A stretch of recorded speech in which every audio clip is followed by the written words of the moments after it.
America, we got a problem. And if America got a problem, that means we all got a problem, but it seems like nobody wants to talk about it. So we gonna talk about it. Stay tuned.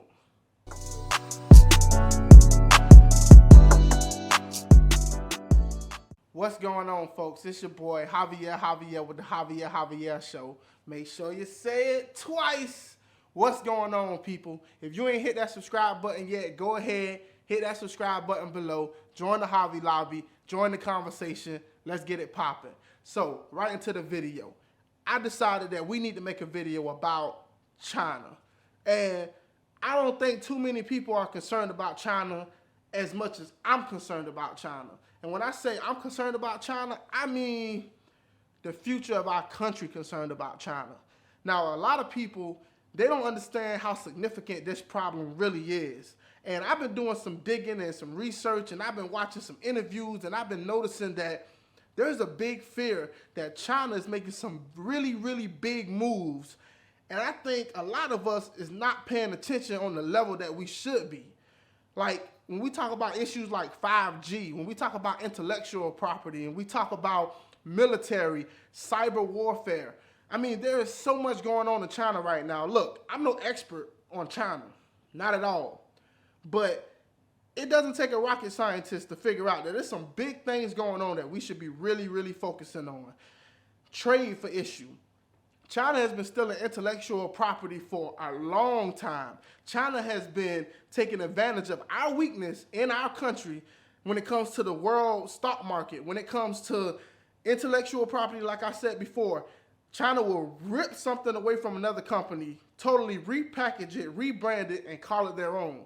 It's basically like a wild, wild west in China. As long as you are doing what's in the interest of the communist regime in China, basically, you're a good business partner of China. China has a firewall put up over their citizens where information can't properly get in and flow throughout China the way that it does here in America. Now, why is that important? It's important because China has, I believe, 17% of the world's GDP. China is literally a major contributor to the world economy. With that being said, there's information that the Chinese citizens don't have access to. Why does that matter to the communist regime in China? Look, before I go any further, I'm kind of afraid that making this video, I might step on some toes here, and I don't want nobody to come after me. So if you listen to China, yeah, I said it. I ain't finna back down from it. But Chinese citizens don't have full access and freedom of association and freedom of press like we do here in America. So why is that important? Because their citizens are not informed, and they don't have the freedom of speech to speak out against the communist regime as much as we do. Maybe they don't even know that they should.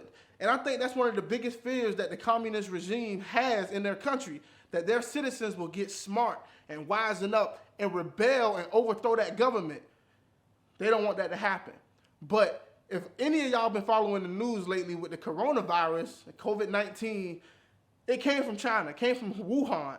A lot of people have these thoughts that it may have came from a Chinese lab where they were experimenting on these things. A lot of people think that it came from the wet market. Now, I know that I'm not putting any information out there that contradicts what the WHO is saying or what the professionals and the experts are saying, because right now there's this thing going on where if you put out information that's contrary to what the World Health Organization says, then basically your video or the information you put out should be taken down from social media and other websites. So I'm not making any statements on that. I'm gonna kind of stay away from that. But China wants to control their population for a reason. And the reason that China wants to control their population because they have an agenda. And I'm not talking about a 4-year agenda like we have in America where you elect the president and after the 4 years you re-elect the president or you elect a different president. No, China has it set up to where we playing the long game. When I say long game, we're talking about the next 20, 25 years. Like, from what I hear from the experts, Google and Microsoft is working with the Chinese government right now to set up 5G in their country. I believe that there's like 2 cameras for every citizen in China. Now, look, you can fact check me on that, but this is the information that I received. So with that being said, 5G is basically set up to where everything's communicating with each other. All these signals are bouncing off of one another, and it's allowing technology to reach places it never met before. So basically, you will be able to communicate with your phone to another person's phone, or to your TV, to your laptop, or to your microwave or refrigerator. Like, all these technologies are communicating with each other, but it's also sending a signal to each other, allowing the network to move faster than ever, which could be a good thing. But the problem is, what happens with something like that has so much data and reads so much information? What do you do with something like that that's put in the hands of the government?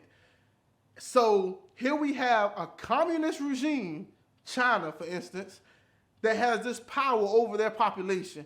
And they're pushing to get their same technology put in America, put all across the globe, in Africa and in Europe. So you don't even know that the Chinese government is not installing certain technology within these things that we're going to be buying and the phones that we're going to be using in the future, and they could be spying on you.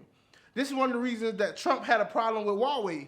And Trump wanted to, vet a lot of the things and technologies that's coming from China over here, because they're afraid that China might be spying on U.S. citizens or taking our data and collecting it.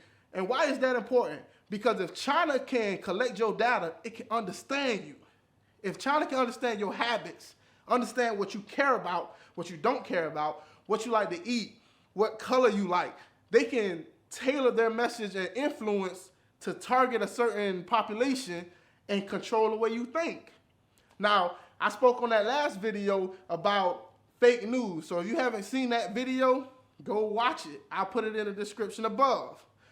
But if you haven't seen that, it's basically, media is very vital to our country. So it allows us to receive information and to make informed decisions on our government and policies and culture. So if the media is biased, or you're receiving bad information, you're gonna make bad choices.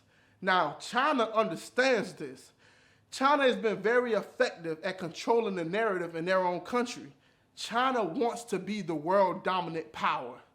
And a lot of people say that historically, if you ever have one world power that has all the power and another one starts to rise up to compete with it, it's inevitable that you go to war with that rival country.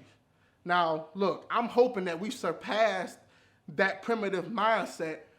And I wouldn't necessarily call it primitive, but I'm hoping that we're beyond that, because nobody wants to go to war.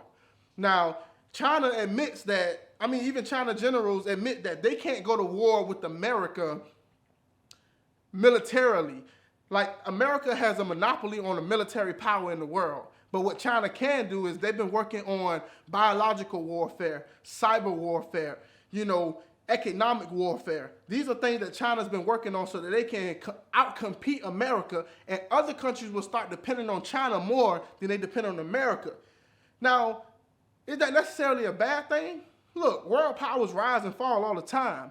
But the problem is China is ran by a dictator type business. Like, the businesses in China are in cahoots with the government, and it's a communist government. Therefore, do you really want these people, the world power? Do you really want them who don't care? Look at what they did in Hong Kong. Look what they did to the protesters in Hong Kong. Do you really want them to be the central focus of where the world goes for money, for finances, for banking, for products and services? I think 80% of our pharmaceuticals come from China. Now, this is important because a lot of our companies do business in China. Now, when this pandemic hit, all of a sudden, that China is playing these games. Why should America depend 80% of their pharmaceuticals on China? They got us right by the kahunas. Now, that's not good. Now, I'm bringing all this up to say, a lot of you, if you're not paying attention, China is one of the biggest threats that we face in the world right now. It's not the Taliban. It's not Al-Qaeda. It's not ISIS. It's China. It ain't even Russia. China is the biggest focus that we should be all focusing on. I don't care what your political party is. This is something that is vital because we don't want to wake up in a world one day where China has seized a lot of the powers in the world, and now they can hold us like a ransom and get us to do things that we don't want to do. I mean, look back at what happened with the NBA when they was afraid to speak out against China because they want China's money. We shouldn't be in that position. Now, I implore a lot of the corporations out there, look, there's other places you can go, but China is becoming a major threat. They're becoming bolder and bolder and bolder in their approaches, and we got to do something about it. So, with that being said, I want to know what your thoughts are, because I got so much to say on China, and I feel like we're fighting each other over a lot of simple issues in this country. Now, some of them are important, and we should be focusing on them, but we also got to pay attention to China and foreign policy, because that's very important. And a lot of politicians out there want to play ball with China, but China is not planning on really playing ball. China has an agenda, and it doesn't include America in the future. So, look, if I'm wrong, I'm willing to say I'm wrong. If you got information out there that says, hey, Javier, you wrong about this, and this, and China's not really that big of a threat. I'm just not seeing that information. Everything is pointing towards watch out for China. And we're talking about artificial intelligence. We're talking about so many big things. The space programs and what China's trying to do. So I need you and everybody you know, anybody who's watching this video, share this video. Because even if I'm wrong, people should still look into it for themselves. People should be focusing on China and figuring out, should this be a big issue when it comes to election time, when it comes to policies, when it comes to how we deal with buying products and services that come from China with cheap child labor. And, you know, some of the camps they got in China, like concentration camps where they're holding Muslims in the concentration camps and keeping them from practicing their religion. So many different things that we got to touch on. And I'm going to touch on this topic again in the future. I know I am. So with that being said, like this video, share this video. It's important. Share this video with your friends, your families. Subscribe to the channel, support the channel so I can bring you all the information about news, politics, and culture, and we can keep this thing going. With that being said, you came, you heard, and you saw. Now run, tell them I said it. And if they ask me by name, make sure you say it twice. This is the Javier Javier Show.